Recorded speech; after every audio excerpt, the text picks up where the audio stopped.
제9장. 예수께서 길을 가실 때에 날 때부터 맹인된 사람을 보신지라. 제자들이 물어 이르되, 랍비여, 이 사람이 맹인으로 난 것이 누구의 죄로 인함이니이까? 자기니이까 그의 부모니이까? 이 사람이나 그 부모의 죄로 인한 것이 아니라 그에게서 하나님이 하시는 일을 나타내고자 하심이라. 때가 아직 낮음에 나를 보내신 이의 일을 우리가 하여야 하리라. 밤이 오리니 그때는 아무도 일할 수 없느니라. 내가 세상에 있는 동안에는 세상의 빛이로라. 이 말씀을 하시고 땅에 침을 뱉어 진흙을 이겨 그의 눈에 바르시고, 실로암 못에 가서 씻으라. 실로암은 번역하면 보냄을 받았다는 뜻이라. 이에 가서 씻고 밝은 눈으로 왔더라. 이웃 사람들과 전에 그가 거린인 것을 보았던 사람들이 이르되, 이는 앉아서 구걸하던 자가 아니냐? 그 사람이라. 아니라 그와 비슷하다. 내가 그라. 그러면 내 눈이 어떻게 떠졌느냐? 예수라 하는 그 사람이 진흙을 이겨 내 눈에 바르고 나더러 실로암에 가서 씻으라 하기에 가서 씻었더니 보게 되었노라. 그가 어디 있느냐? 알지 못하노라. 할렐루야. 거룩한 주일 예배에 오신 여러분 한 사람 한 사람을 주님의 이름으로 사랑하고 축복합니다. 우리가 코로나가 연일 재확산세에 이어갑니다. 7,000명이 넘어서고 전에는 100명만 넘어도 우리가 긴장하고 그랬는데 이제는 7,000명이나 되니까 참 어렵고 힘든 상황입니다. 우리가 조심을 해야 되겠죠. 그러나 여러분들에게 드리고 싶은 말씀이 있다면 두려워하지는 마셨으면 좋겠습니다. 저도 이제 코로나 2차까지 다 맞고 이제 좀 있으면 또 3개월이 되어 갑니다. 이제 3개월이 되니까 이제 3차도 맞으라고 해서 내일부터 또 예약한다고 그래서 빨리 맞으려고 합니다. 왜냐하면 또 여러분들 걱정하실까 봐 그런 마음도 있어요. 그래서 우리가 두려워하는 마음은 다 버리시고 주님만 의지하는 여러분 되시길 소망합니다. 이런 마음에서 옆분들과 인사할까요? 우리 두려워하지 맙시다. 인사합시다. 우리 두려워하지 맙시다. 두려워하지 맙시다.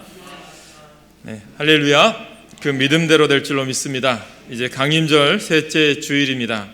예수님의 오심을 기다리면서 우리가 생각을 하죠. 특별히 한 해를 마무리하는 이 시기에 우리가 제대로 된 믿음의 삶을 살고 있는지 한번 점검해 보셨으면 좋겠습니다. 우리가 이제 금요일 새벽부터는 우리가 욥기의 말씀을 보고 있어요. 욥의 인생, 하나님께서 그를 보시기에 정직한 인생, 또한 하나님을 경외하는 인생인데 그에게 어려움과 고난이 오죠. 테스트죠. 이 욥처럼 정말 우리들이 이러한 테스트를 겪는다면 어떻게 여러분들은 반응하시겠습니까? 저는 여러분들이 믿음이 있으셔서 믿음의 반응으로 나아가시길 소망합니다.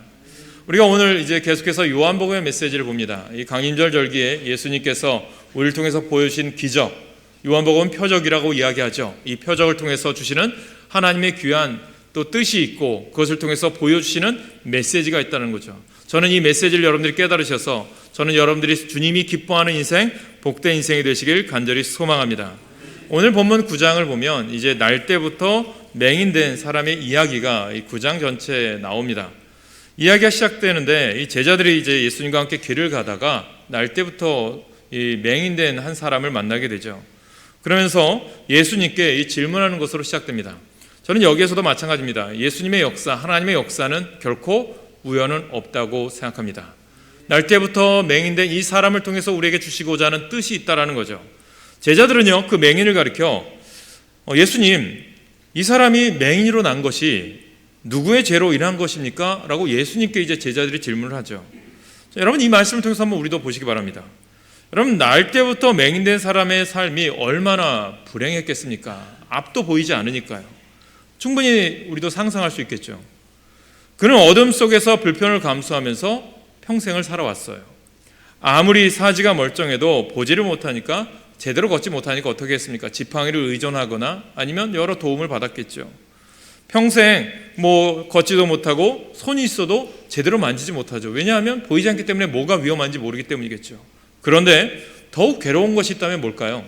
이 사람들이 내가 보지 못하는 것도 힘든데 사람들이 나를 보고 죄인이라고 여기는 거예요. 맹인이 되어서 저렇게 사는 것은 분명히 하나님께 죄를 지었기 때문이야. 그렇게 된 것이라고 사람들이 그를 정죄하기 시작합니다. 아마 예수님의 제자들도 그런 생각을 했던 것 같아요. 누군가의 죄 때문에 저런 고통을 당하는 것인데, 야, 태어날 때부터 맹인이 되었으니까 뭐 자신의 죄는 아닌 것 같은데 아마 부모가 죄를 지었나? 막 그런 것 같다고 제자들은 생각한 것 같아요. 그래서 예수님께, 예수님, 저 사람 무슨 죄 때문에 저렇게 날 때부터 뭐 앞을 못 보았습니까? 질문한 거죠. 그때 예수님께서 어떻게 대답하시는지 여러분들 성경을 볼까요? 오늘 본문에 보면 이렇게 말씀합니다. 그가 맹인이 된 것은 누구의 죄로 인한 것이 아니라 그에게서 하나님이 하시는 일을 나타내고자 하심이라 라고 말씀합니다. 무엇입니까? 사람들은 누군가 고난을 당하고 고통당하면 정죄하기 쉬워요. 그러나 그것이 아니라 그것을 통해서 또 하나님이 주시는 메시지가 있고 하나님이 하시려고 하는 일들이 있다라는 것입니다. 그러니까 여러분들의 인생에, 여러분들 삶이 하나님께서 여러분들 존귀하게 만드셨고 거룩한 걸작품으로 만드셨는데, 여러분들 인생 속에 때로는 고난이 있고 역경이 있고 시련이 있고 질병이 찾아와도 그것 때문에 내가 뭔 죄를 지었기 때문에 죄책감이 아니라 하나님이 이걸 통해서 내가 더 주님을 의지하길 바라고 주님을 바라보기 원하는 하나님의 뜻이 있음을 명심하시길 간절히 소망합니다. 그래서 내가 어려움이 있을 때 더 주님 바라보고 내가 힘들 때 더 주님 앞에 헌신하는 우리 하나로 중학교 모든 성도가 되시길 간절히 축원합니다. 여러분, 사람들은 맹인이 하나님께 죄를 지어서 그렇게 된 것이라고 했는데, 예수님은 도리어 하나님께서 그를 통해서 하나님이 하시고자 하는 일을 나타내고자 하셨다는 거예요. 여러분, 사람들은 맹인을 하나님께 죄를 지어 하나님께 버림받은 존재처럼 여겼는데, 예수님은 맹인이 하나님께 쓰임받는 존재로 택함받은 자다라고 말씀하고 있는 거죠.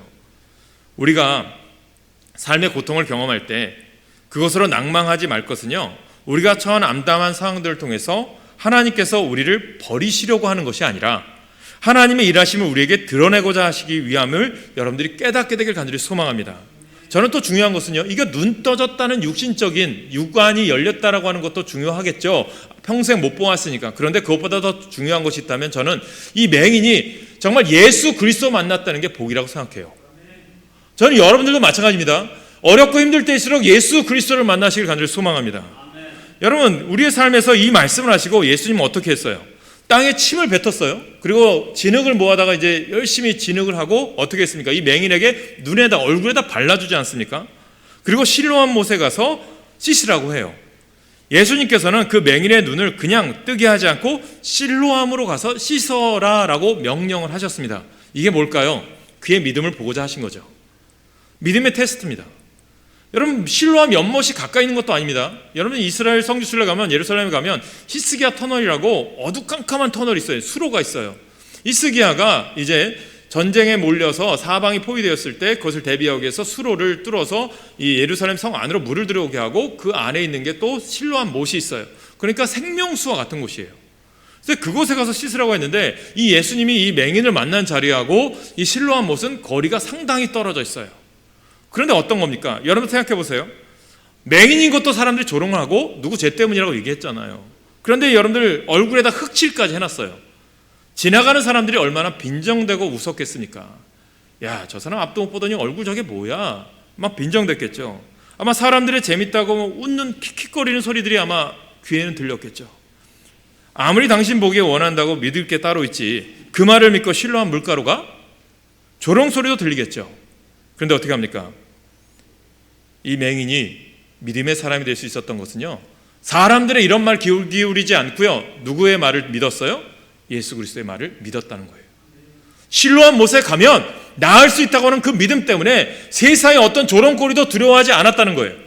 여러분, 믿음의 길을 걸어가다 보면, 신앙생활하다 보면 여러분 이런 말도 들을 때가 있어요. 제가 믿음 생활해, 제가 하나님께 봉사해, 전 자격도 안 돼, 뭐 안 될 거야 라고 우리가 많은 사람을 우리가 들을 거예요. 그러나 그때도 하나님이 나에게 주신 사명이라면 그 말에 귀 기울인 것이 아니라, 예수 그리스도가 나를 세우신 이유는, 예수 그리스도가 나를 주님의 자녀로 세우시고 주님의 일꾼으로 세우신 데는 하나님이 뜻이 있어. 그 믿음대로 걸어가면, 그 뜻에 순종하면 하나님이 나를 분명히 일할 수 있도록 도우시고 건강도 주시고 물권의 복도 주시고 축복해 주실 거야. 그 믿음이 있을 때 하나님이 여러분 가운데 역사하실 줄 믿으시길 간절히 소망합니다. 그런 신앙은요, 그러니까 내가 계산기로 두들겨서 다 해놓고 하는 게 아니라 하나님이 먼저 하실 줄 믿고 나가는 거예요. 세상 사람들의 말에 귀 기울이는 게 아니라 주님의 말씀에 집중하는 거예요. 저는 여러분들이 그런 믿음 갖기를 간절히 축원합니다. 그래서 새벽에도 이런 말씀드렸어요. 우리가 온 매무새를 옷을 잘 입고 넥타이나 화장을 잘하기 위해서는 무엇을 보아요? 거울을 봅니다. 거울을 봐서 내가 잘 할 수 있도록 꾸미잖아요. 그런데 여러분 거울을 안 보고 화장한다고 생각해 보세요. 아마 얼굴이 엉망이겠죠. 그런 것처럼 우리 믿음의 사람들도 마찬가지예요. 내가 하나님의 믿음 생활 제대로 하기 위해서 보아야 될 거울이 뭘까요? 하나님의 말씀이라는 거예요. 말씀을 보면 믿음의 사람들이 있어요. 신앙으로 살았던 사람들의 스토리가 있어요. 또 이 시대도 마찬가지 많은 순교자들이 있고 지금도 신앙으로 열심히 헌신하고 봉사하는 사람도 있어요. 그들의 신앙을 보고 내가 나는 이렇게 믿어야지. 나도 저분의 신앙처럼 본받는 신앙으로 살아가야지. 그런 믿음의 본을 보이는 여러분 되시고 그 믿음을 본받아 하나님의 선한 영향력을 끼치는 주의 백성 되시길 간절히 축원합니다. 이것이 믿음의 모습이라는 거예요. 누가 뭐라든 주님의 말씀에 순종하여 헌신하겠습니다. 이러한 모습을 통해서 예수님이 하시는 하나님의 일이 드러나는 거죠. 실로암은 보냄을 받았다는 뜻입니다. 맹인이 실로암 가서 그 물로 눈을 씻었을 때 맹인의 눈이 열리게 된 거죠. 사랑하는 여러분, 우리 삶 속에요, 고난과 아픔, 그런 허락하신 하나님의 뜻이 무엇일까요? 고난당하는 이웃을 어떻게 위로하고 격려하면 좋을까요? 개인적인 차이는 있겠지만 삶에서 고난과 고통은요, 모든 사람들이 아마 다 경험하는 걸 거예요. 현재 내가 겪는 고난의 원인이 단순한 죄 때문만은 아니라고 생각해요. 물론 죄로부터 돌이키게 하시려는 하나님의 방법일 수도 있지만 그것이 전부는 아닙니다. 그래서 베드로 전후서에 보면 이 초대교회를 향한 베드로의 고백이 있어요. 베드로의 그 고난 가운데, 역경 가운데 시련받고 있는 초대교인들을 향한 베드로의 간절한 마음이 그 안에 들어져 있죠. 콜로세움에서 사자의 밥이 되고 우리가 아는 많은 순교자들이 화형을 당하고 산채로 화형을 당하고 죽어갑니다. 수요예배 다음 주에 볼 안드레에 대한 인물은 예수 그리스도의 복음을 그리스 전역에 전하다가 총독의 아내에게 복음을 전했다는 이유로 크리스찬, 헬라어의 X자 십자형을 당해서 순교를 합니다. 사랑하는 여러분, 그래서 베드로전서 4장 12절 13절에 보면 베드로가 그 고난당하는 성도들에게 이렇게 말을 해요. 우리 같이 읽겠습니다. 베드로전서 4장 12절 13절 시작. 사랑하는 자들아, 너희를 연단하려고 오는 불시험을 이상한 일 당하는 것 같이 이상히 여기지 말고 오히려 너희가 그리스도의 고난에 참여하는 것으로 즐거워하라. 이는 그의 영광을 나타내실 때에 너희로 즐거워하고 기뻐하게 하려 함이라. 아멘. 하나님은요, 인생의 어려움을 통해서 그분의 선하심을 나타내기도 하시고 인간이 생각할 수 없는 놀라운 일을 이루시기도 합니다. 중요한 것은 인생의 어려움을 겪을 때 하나님 앞에서 우리 자신들을 되돌아보시고 그 어려운 일을 통해서 이루실 하나님의 영광을 기대하는 믿음으로 걸어가시길 소망합니다. 이것이 신앙인의, 건강한 신앙인의 모습이라는 거예요. 또한 우리는 다른 사람의 고난과 고통을 보면서 무조건 죄의 결과다라고 정죄해서는 안 된다는 거죠. 그래서 예수님께서도 정죄하지 말라고 하면서 내 눈에 있는 들보는 보지 못하면서 남의 눈에 있는 티눈을, 오늘 말씀은요, 우리들에게 예수님께서 우리를 눈 뜨게 하시고자 우리에게 오셨음을 깨닫고 우리는 영적 눈을 가지고 하나님의 일하시는 것을 잘 바라보고 살고 있는지를 점검하시는 거예요. 그래서 오늘 세 가지의 요약을 볼 텐데, 첫째는요, 사람들은요 육신적으로 맹인이 되는 것에 대해서 심각하게 여겨요. 글자만 안 보여도. 눈 수술, 또 노안 수술도 하시잖아요. 그런데 하나님께서 더욱 심각하게 여기시는 건 뭘까요? 영적인 맹인이에요. 영적인. 앞을 못 보는 것은 참 두려워요. 아무리 세상이 밝아도 눈이 멀면 어둠에 갇혀서 세상을 분간할 수 없잖아요. 자신 앞에 놓여 있는 것이 무엇인지 제대로 알지도 못해요.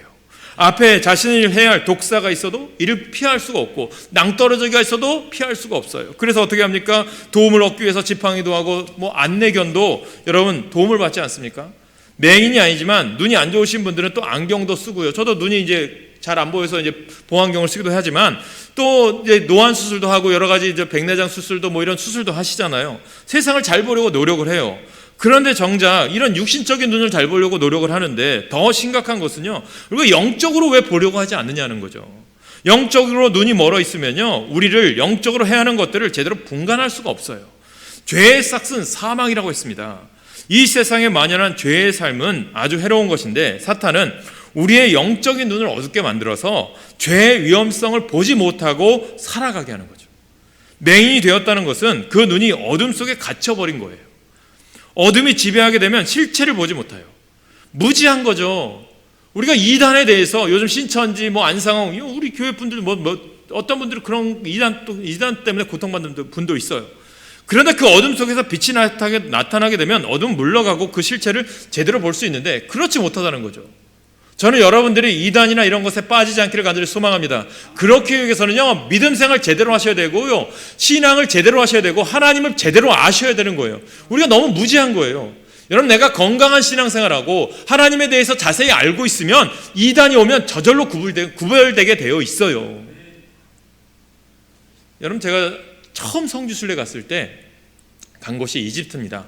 이집트에 가면 이제 피라미드도 보고 다 보는데 꼭 가는 코스가 있어요. 시나이 반도에 뭐가 있냐면 시내산이 있습니다. 이제 시내산을 올라가기 위해서 어떻게 하냐면 이제 새벽에 올라가요. 거의 밤중에 올라가죠. 1-2시쯤에 올라갑니다. 그래서 한 4-5시간 걸어 올라가는데 깜깜하죠. 앞이 안 보여요. 그래서 손전등이나 이런 거 비치고 가요. 또 힘든 분들은 낙타 타고도 올라가거든요. 근데 마지막 계단에는 한 700계단이 있어서 되게 힘듭니다. 그런데 그 바위산을 올라가는데 한참 올라가서 정상에 도착했어요. 그런데도 아직 깜깜하죠. 뭐가 있는지 전혀 보이지가 않아요. 안 보여요. 그런데 정상에 도착해서 아무것도 보이지 않는데 이제 서서히 뭐가 올까요? 해가 떠올라요. 그러면 정말 아름다운 경치들이 보이기 시작해요. 아, 내가 올라올 때 보지 못했던 것들을 보게 돼요. 아, 그러면서 깨닫는 게 있었어요.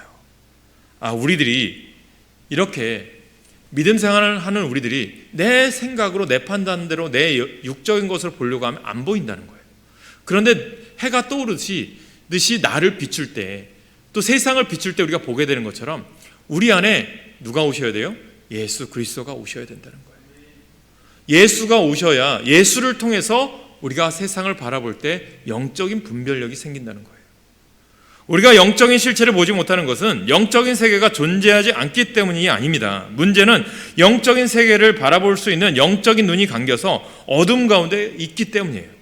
그런데 그 눈이 닫힌 눈이 열리고 빛이 비춰지게 되면 그 실체를 보게 되어 있다라는 거죠.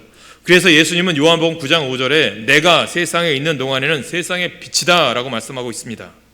예수님은 이 세상에 덮고 있는 죄의 어둠을 밝혀주셔요. 그리고 죄의 심각성을 보게 하시고 생명의 길로 갈 수 있도록 우리를 인도하시는 분이에요. 여러분, 날 때부터 맹인된 사람이 육적인 눈이 띄어진 것은 참 복된 거죠. 그런데 더 복된 일은 이를 통해서 빛 대신 주님을 만났다라는 거예요. 맹인은 예수를 만난 후에 예수님을 하나님께서 보내신 분으로 고백을 해요. 그리고 36절에 그가 예수님을 직접 만났을 때 예수님을 하나님의 아들로 믿고 그 앞에 무릎을 꿇습니다. 그래서 이 사람은 자신이 구걸하던 맹인이었는데 예수님이 자신을 고쳐줬다고 분명하게 복음을 전해요. 바리새인들이 물어봐도 두려워하지 않고 예수님이 나를 고쳐주셨습니다. 우리는 예수님을 믿음으로 우리는 하나님의 일을 볼 수 있는 영적인 눈이 열리게 된 줄 믿으시길 소망합니다. 두 번째로요. 그런데 맹인과는 반대로 예수님을 만났어도요, 눈이 열리지 않는 사람들도 있다라는 거예요. 그게 누구예요? 바리새인들이에요. 요즘 우리들도 그럴 수 있어요. 교회는 나오는데 예수님이 내 안에 안 계신 분들도 있어요. 예수님께서 맹인의 눈을 뜨게 해주셨을 때 그 주위의 사람들은 맹인들을 데리고 바리새인들에게 갔어요. 그리고 바리새인들도 그 맹인의 눈을 예수님께서 뜨게 해주신 사실을 확인하죠. 그래서 바리새인들도 맹인이 눈을 뜬 것을 보고 예수님을 하나님께서 보내신 분으로 깨달았으면 좋았을 텐데 그렇게 하지 않아요. 바리새인들이 관심 있는 건 뭐죠? 예수님께서 맹인의 눈을 뜨게 하신 사실보다는 그날이 안식일이었다는 것에 집중합니다. 그리고 바리새인들은 그 일을 두고서 논쟁이 일어나요. 뭐죠? 예수님을 모르는 거죠. 안식일의 주인이 누구신지 모르는 거예요. 여러분, 우리가 정확히 깨달으셔야 돼요. 안식일이 뭘까? 요즘 이단들이 공격하는 게 안식일을 왜 교회들이 안식일 안 지키냐라고 얘기하죠. 여러분, 이것은 구약시대의 안식일이고요, 우리가 지키는 주일은 뭐죠? 이 시간 예배드리는 모습은 뭐죠? 이것을 정확히 아셔야 돼요. 우리가 예수 그리스도를 믿어요. 하나님으로부터 우리가 죄로 인하여 하나님과 단절되어졌는데 하나님께서 산 길을 열어주셨어요. 내가 길이요 진리요 생명이 나로 말미암지 않고는 아버지께로 올 자가 없느니라. 그것을 선포하신 분이 예수님이시잖아요. 그래서 예수님이 저 십자가에서 못 박히셔서 다 피 흘리심으로 그 예수 그리스도를 믿음으로 나의 죄가 사함받았어요. 그리고 이 죄와 사망, 권세 이기시고 부활하신 날이 언제예요? 오늘 주일입니다. 그 주님을 믿고 내가 새 사람이 되었습니다라고 고백하며 나가는 게 이 주일이라는 거예요. 저는 이 주일의 의미를 여러분들이 깨닫게 되길 간절히 소망합니다. 그래서 주일의 의미에 대해서 무지하지 않으셔야 돼요. 올바로 하셔야 돼요. 그러니까 이단들이 공격해 와서 나를 이렇게 얘기해도 대답할 못하는 거예요. 왜죠? 모르니까. 그래서 여러분들이 신앙 훈련 받으셔야 되는 거고요. 믿음의 훈련 받으셔야 되는 거예요. 오늘 거룩한 주일 한 번 드렸다고 여러분들이 다 변화되면요, 얼마나 좋습니까? 그렇게 된다면요, 저도 감사하죠. 그렇지 않아요. 훈련 받는 거예요. 제자들도요, 예수님과 3년 동안 동고동락했어도 고난이 오니까 자기 제갈 길로 다 가버리잖아요.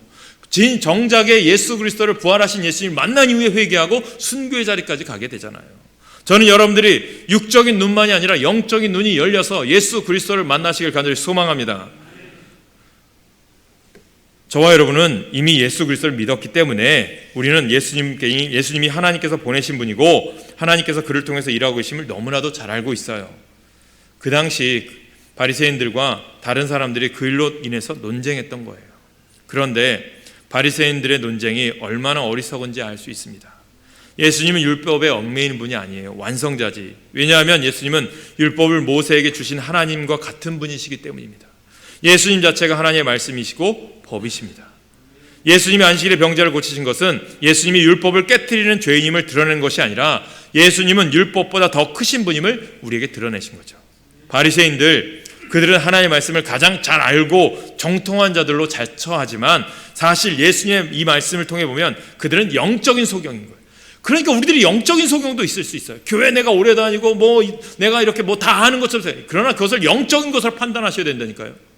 말씀으로 해석하셔야 된다니까요. 내 기준이 앞서면요, 주님이 들어오지 않아요. 내 생각이 앞서면 주님이 들어오지 않아요. 저는 여러분들이 내가 앞서는 것이 아니라 주님이 앞서시길 간절히 소망합니다. 주님의 뜻을 구하시길 간절히 소망합니다. 그래서 무엇보다 바리새인들은 예수 그리스도께서 하나님의 아들이시며 안식일의 주인 되심에 대해 모르고 있었기 때문이에요. 지식적인 암과 삶으로 증명하는 것은 철저하게 달라요. 그러므로 저는 우리 교회가, 여러분 성도들이, 여러분 중요한 거죠. 제가 깨달은 게 있어요. 물컵이 있었잖아요. 여기 물컵이 있어요. 그러면 이 물컵을 다 비우면 새로운 게 들어오나 보다라고 생각을 했어요. 근데 그게 아니더라고요. 새로운 게 들어와야 다른 게 비워지더라고요. 무슨 의미냐면 예수 그리스도가 내 안에 들어와야 내 안에 악습과 나쁜 것들이 물러간다는 거예요. 그것이 나타나야 된다는 거죠, 삶으로. 그러니까 여러분들이 믿음 생활이 어떠한지를 삶의 영향력, 가정에서나 일터에서나 사업장에서나 여러분들의 모습이 예수 믿는 자의 삶의 향기가 나타나느냐, 또 삶의 열매가 있느냐를 보고 주님이 아신다니까요. 저는 여러분들이 그걸 아셔야 돼요. 내가 아직 그런 향기가 없다면 예수 그리스도가 내 안에 아직 들어오지 않았구나. 우리가 너무나도 잘하는 거잖아요. 사형리 아시잖아요. CCC에서 사형리 전했잖아요. 사형리의 마지막, 구원 복음 전할 때 마지막 단계가 뭐예요? 인생의 주인에 내가 앉아있는 게 아니라 예수님이 그 의자에 앉아있고 예수님이 내 안에 주인이시다. 그 고백이 마지막 구원 단계예요. 이것을 우리가 깨달으셔야 돼요.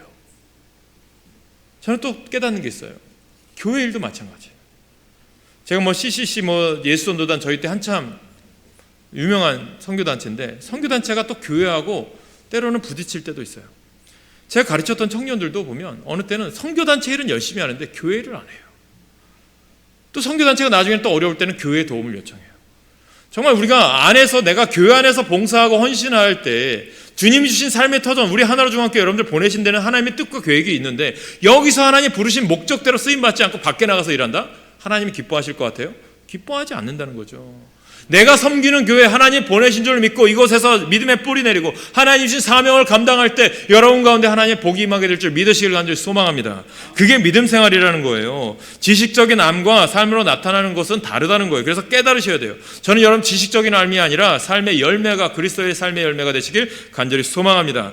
그래서 예수님은 마태복음 12장 8절 말씀에 인자는 안식일의 주인이시니라 라고 말씀하시죠. 예수님은 모세에게 주신 율법을 지켜야 되는 존재가 아니라 도리어 사람들이 예수의 말씀을 법으로 깨닫고 순종해야 된다는 거죠. 저와 여러분들도 이런 실수가 많이 있다는 거죠. 내가 가진 지식과 경험을 가지고 하나님을 판단하고 청지한다는 거죠. 세상이 사람들이 아무리 지혜롭다 하더라도 천지를 지으시고 운영하시는 하나님의 지혜와 비교할 수 있겠습니까? 없어요. 사람들이 경험이 많은들 영원히 존재하시는 하나님의 경험과 어떻게 비교할 수 있겠습니까? 우리가 영적으로 얼마나 무지한지를 깨달을 때 예수 그리스도의 말씀이 우리에게 들어오는 거예요. 그리고 하나님이 일하시는 것을 볼 수 있는 눈이 열리는 것입니다. 그래서 오늘 세 번째로 예수님이 이 땅에 오신 목적이 있는 거예요. 그것을 깨달으셔야 돼요. 39절 말씀 우리 한번 같이 읽겠습니다. 9장 39절 시작. 예수께서 이르시되 내가 심판하러 이 세상에 왔으니 보지 못하는 자들은 보게 하고 보는 자들은 맹인이 되게 하려 함이라 하시니. 아멘. 예수님은 영적인 세계를 보지 못하고 죄의 어둠 속에 살아가는 이들에게 영적인 눈을 뜨게 하시고 하나님이 예수님을 통해서 하시는 구원의 일을 보고 구원받게 하시고자 이 땅에 오셨다는 거죠. 그런데 안타깝게도 예수님을 만나는 모든 사람들이 영적인 눈이 열린 것은 아니었어요. 눈을 뜰 수 있었던 사람들은 자신이 보지 못하는 맹인이었다는 사실을 깨닫고 주님을 내 구주로 영접한 사람. 오늘 본문이 나타난 맹인은 자신이 맹인임을 평생 자각하면서 살았던 사람이에요. 육신적인 맹인뿐만 아니라 영적으로도 자신의 무지함을 인지하면서 살았던 사람이에요. 그런데 바리새인들과는 달랐다는 거죠. 그들은 자신들이 영적으로 어두운 상태에 있음을 자각하지 못했고 도리어 자신들은 제대로 보고 있다고 생각하며 다른 이들을 정죄하며 살았어요. 하지만 자신들의 율법적인 지식이 도리어 예수님을 보지 못하도록 막았어요. 바리새인들은 예수님을 하나님이 보내신 구원자로 깨닫지 못하게 되고 결국 하나님의 구원의 길을 제대로 보지 못하게 되었습니다. 여전히 그들은 영적 어둠 속에 머물러 있는 거죠. 예수님께서 보는 자들은 맹인이 되게 하려 함이라 라고 했을 때 이들이 어떻게 대답합니까? 바리새인들이 우리도 맹인입니까? 이렇게 질문하죠. 만약에 내가 잘 보고 있다고 생각하면 그것이 화근이 되기 쉽습니다. 내가 오랫동안 교회를 다녔다고 해서 하나님을 잘 알고 있다고 생각한다면 그것이 착각일 수 있습니다. 우리가 가진 지혜와 경험을 고집하며 이를 가지고 판단하다가 결국 예수 그리스도의 말씀에 순종하지 못하고 주님과 멀어지는 삶을 살아가기 쉽다라는 거예요. 우리는 이 바리새인과 같은 질문을 스스로에게 해보세요. 우리도 맹인인가? 우리도 맹인인가? 예수님은 우리의 영적인 눈을 밝게 해주시는 분이에요. 우리가 빛 대신 예수님과 더욱 가까이 하고 그 말씀에 순종하는 삶을 살아갈 때 우리의 영적인 눈을 더욱 눈을 밝혀주실 줄 믿으시기 바랍니다. 그래서 이 어두운 세상 가운데 일하시는 하나님의 구속의 일들을 보고 동참할 수 있는 삶을 살아가는 우리 모두가 되시길 소망합니다. 말씀을 요약하여 사람들이 살아갈 때 육신의 눈을 가지고 한평생 세상의 수많은 것들을 보면서 살아가요. 보통 사람들은 세상은 즐겁고 아름다운 것들을 추구하며 살아갑니다. 그런데 하나님께서 원하시는 것은 눈에 보이는 것 이면에 있는 영적인 것들을 보면서 살아가기를 원하세요. 눈으로 보이는 아름다운 것이 영적인 눈으로 볼 때는 추한 것일 수도 있기 때문이에요. 세상적으로 당신을 기쁘게 하는 것들이 영적으로는 당신을 영적으로 타락하게 하는 죄된 것일 수도 있다라는 거예요. 반대로 사람들이 보기에 고통스럽고 별 볼 일 없는 일이 아름답고 가치 있는 일일 수도 있다라는 거죠. 저는 우리 모든 성도들의 눈이 예수 그리스도를 구주로 영접하고 그 믿음으로 열린 눈, 영적인 눈이 열리시길 소망합니다. 빛 대신 예수님이 우리 가운데 임재하시고 빛 대신 말씀의 지배를 받을 때 어둠 속에 묻혔던 영적 실체가 드러나요. 그리고 하나님께서 이 땅 가운데 하시는 구속의 일들을 볼 수 있는 눈이 열릴 줄 믿어요. 우리가 영적인 맹인이 되지 않기 위해서 예수님은 우리가 맹인임을 깨달아야 한다라고 말씀하셨어요. 우리의 영적인 무지함을 깨달으셔야 돼요. 어둠 가운데 있는 이가 빛을 찾아가듯이 빛 대신 예수님께 날마다 가까이 할 때 우리 안에 있는 어둠이 물러갈 줄로 믿습니다. 오늘날 참 영적인 어둠이 짙어지는 시기예요. 사람들은 눈에 보이는 것에 관심을 두지 눈에 보이지 않는 영적인 세계에 관심하지 않아요. 그래서 빛과 어둠, 진리와 거짓 등이 혼돈된 세상을 우리가 살아가요. 사랑하는 성도 여러분, 우리는 이럴 때 영적인 세상에 관심하며 이 세상을 구원하시는 하나님의 일에 볼 수 있고 그 사역에 동참하는 사람들이잖아요. 세상이 어두워질수록 이 세상의 영적인 어둠을 밝히는 빛의 자녀가 되셔야 되는 거예요. 우리들이 그를 위해서 우리를 부르셨다니까요. 그 부름에 합당한 삶을 살아가는 여러분 되셔서 오늘도 영적인 소경이 아니라 영적으로 눈이 뜨여진 하나님의 사람, 믿음의 사람 되시길 간절히 축원합니다.